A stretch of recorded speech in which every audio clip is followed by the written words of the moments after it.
Aabot sa mahigit 50 milyong pisong halaga ng smuggled na sigarilyo ang nakumpiska sa anti-smuggling operation sa Dato Odin, Sinsuat, Maguindanao nitong Abril 3. Pinangunahan ng operasyon ng Bureau of Customs, katuwang ang Criminal Investigation and Detection Group at iba't ibang unit ng PNP sa Bangsamoro Region.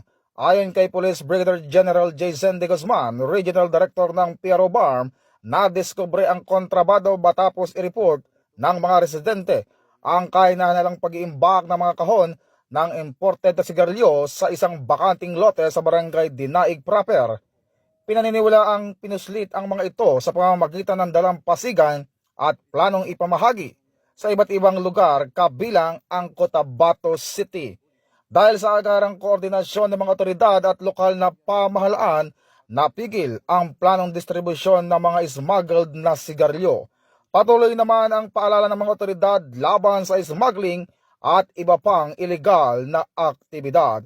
Ito ang bagong PNP para sa bagong Pilipinas, serbisyong mabilis, tapat at nararamdaman.